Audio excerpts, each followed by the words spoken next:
नमस्कार बच्चों, आप सभी का स्वागत है आपके ही अपने यूट्यूब चैनल साइकोलॉजी वाले गुरुजी में।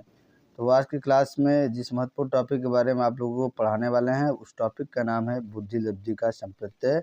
इंग्लिश में इसको बोलते हैं कॉन्सेप्ट ऑफ आईक्यू।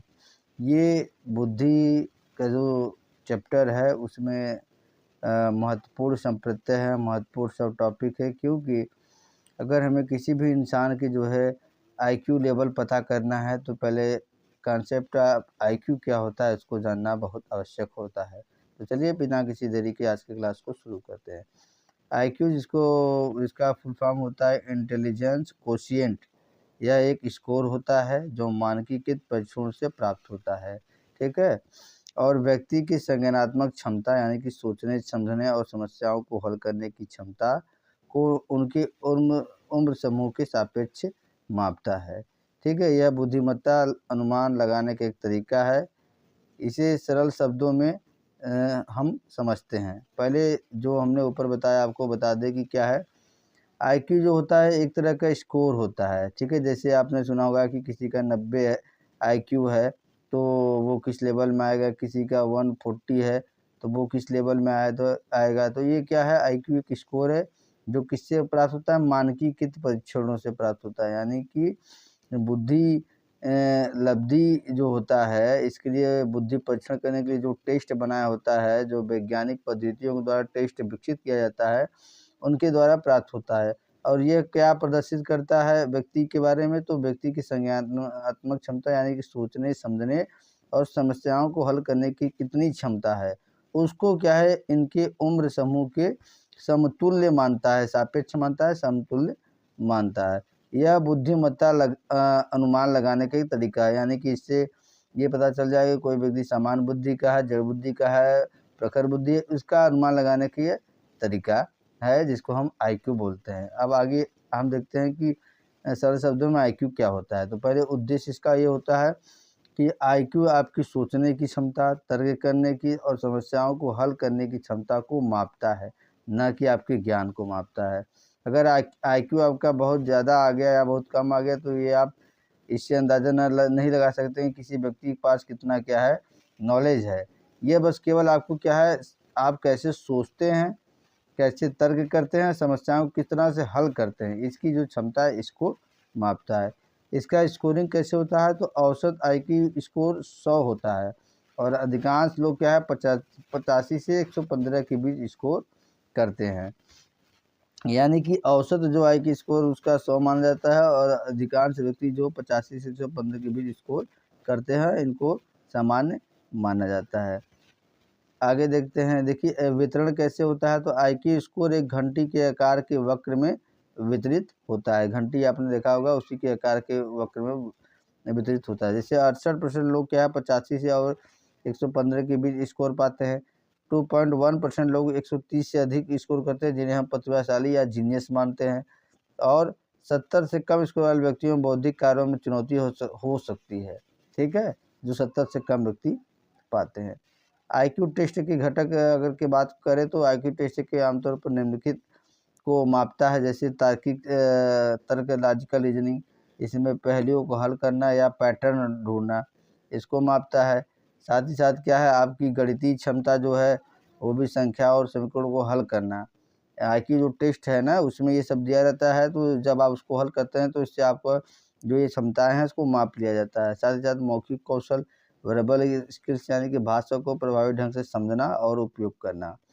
और क्या करता है ये आईक्यू, स्मृति यानी कि जानकारी को याद रखना और पुनः प्राप्त करना, इसको मापता है। स्थानिक तर्क यानी कि वस्तुओं को स्थान में देखना और समझना, इस सभी को मापने का काम कौन करता है, आईक्यू। अब प्रश्न उठता है कि आईक्यू मापा कैसे जाता है। तो आईक्यू मापने के लिए विभिन्न प्रकार के जो है परीक्षण विकसित किए गए हैं मनोवैज्ञानिकों द्वारा, इसको हम देखते हैं। जैसे प्रमुख टेस्ट में बात करें तो स्टैनफोर्ड बिनेट इंटेलिजेंस स्केल है, इसके माध्यम से वेक्सलर एडल्ट इंटेलिजेंस स्केल है, इसके माध्यम से, और रेवन की प्रोग्रेसिव मैट्रिसेज यानी कि गैर मौखिक जो है बुद्धि परीक्षण की गणना वाला इससे है। अब बात आती है कि इसका जो है कल गणना हम कैसे करते हैं। तो देखिए जो पुरानी प्रणाली है उसमें क्या होता है, आईक्यू बराबर मानसिक आयु भागे वास्तविक आयु गुणे 100, यानी कि आयु बराबर आईक्यू बराबर इसको हम कर सकते हैं मानसिक आयु को MA बटे CA, ठीक है, गुणे के 100 अब मान नहीं, ये सूत्र होता है IQ का, ठीक है। ये पुरानी प्रणाली है। और क्या है, आधुनिक टेस्ट सांख्यिकी मानकों का उपयोग करते हैं, जो आधुनिक है, ठीक। ये सांख्यिकी के जो मानक है उसका उपयोग करके मापते हैं, लेकिन जो प्रचलित प्रणाली IQ का सूत्र है होता है, फार्मूला यही है। अब क्या ये प्रश्न, क्या IQ बुद्धिमत्ता को परिभाषित करता है? नहीं, IQ केवल कुछ संज्ञानात्मक कौशल को मापता है, लेकिन यह नहीं मापता कि बुद्धिमत्ता किसी व्यक्ति के अंदर कितना है। भावनात्मक बुद्धिमत्ता क्या होता है? तो ये भावनाओं को व्यक्ति कैसे समझता है, इसको भावनात्मक बुद्धिमत्ता कहते हैं। रचनात्मकता क्या होता है? नए और अलग तरीके से सोचने की क्षमता को हम रचनात्मकता कहते हैं। या उसके बाद व्यवहारिक कौशल क्या होता है? व्यवहारिक ज्ञान या जीवन की समझ को व्यवहारिक कौशल कहते हैं। बुद्धिमत्ता जिसको विजडम कहते हैं, ये क्या होता है? सही निर्णय लेने की क्षमता को हम बुद्धिमत्ता कहते हैं, परिस्थिति के अनुसार सही निर्णय को। अब यदि आपको IQ इम्प्रूव करने हैं तो उसके लिए भी कुछ तरीके बताए गए हैं। देखिए, हालांकि IQ आंशिक रूप से अनुवांशिक होता है, यानी कि माता पिता के IQ भी डिपेंड करता है, परंतु कुछ ऐसी एक्टिविटी हैं जिनकी आप संज्ञानात्मक क्षमता को बढ़ा सकते हैं। संज्ञानात्मक क्षमता मतलब सोचने समझने की क्षमता, तर्क करने की क्षमता, और क्या है, समस्याओं को हल करने की क्षमता। जैसे अब पहला है मानसिक अभ्यास, यानी कि मेंटल स्टिमुलेशन। इससे क्या है, आप पहेलियों को हल करें, शतरंज खेलें या ब्रेन ट्रेनिंग गेम खेलें। इससे क्या है, आप अपने IQ को इम्प्रूव कर सकते हैं। दूसरा है सीखना, आप जो है नए विषय, भाषाएं या कौशल को सीखते रहें। अगला है स्वस्थ जीवन शैली अपना कर आप कर सकते हैं, जैसे व्यायाम करें, संतुलित आहार लें और पर्याप्त नींद लें।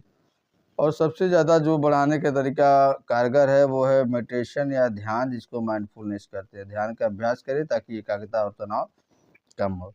अब IQ क्यों महत्वपूर्ण है, इस बात को देख लेते हैं। प्रयोग देखिए, शिक्षा, नौकरी चयन और संज्ञानात्मक समस्याओं को निदान करने के लिए उपयोग किया जाता है।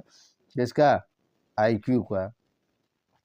IQ टेस्ट कई ऐसे परीक्षा है जिसमें IQ टेस्ट लिया जाता है। अब सीमाएं इसकी क्या है, तो यह बुद्धिमत्ता केवल एक पहलू है और किसी व्यक्ति की पूरी क्षमता को नहीं दर्शाता। अगर किसी व्यक्ति का IQ कम है तो इसका मतलब ये नहीं कि उसके पास ज्ञान कम है। अब आसान उदाहरण समझते हैं। कल्पना कीजिए कि बुद्धिमत्ता एक टूल बॉक्स है। टूल बॉक्स जानते हैं ना, जिसमें सब उपकरण रखा जाता है, टूल रखा जाता है। IQ ये मापता है कि आप विशिष्ट टूल जैसे तर्क या स्मृति को कितना अच्छा उपयोग कर सकते हैं। लेकिन टूल बॉक्स की गुणवत्ता रचनात्मकता, भावना और अनुभव पर भी निर्भर करती है, ठीक है। तो ये जो है IQ का संप्रत्यय है, जिसे हम क्या कहते हैं, बुद्धिलब्धि कहते हैं। यदि सिंपल शब्द में IQ का जो परिभाषा है तो क्या है, यम्मे, ठीक है, यम्मे अपान CA गुणे के 100, ठीक है। यम्मे बराबर क्या होता है? यम्मे बराबर होता है मेंटल एज, क्या होता है? मानसिक आयु, ठीक है। CA बराबर क्या होता है? CA बराबर होता है क्रोनोलॉजिकल एज, यानी कि वास्तविक आयु, ठीक है। और वास्तविक आयु तो आपका उम्र को हो जाएगा। मेंटल एज कैसे निकालेंगे आप?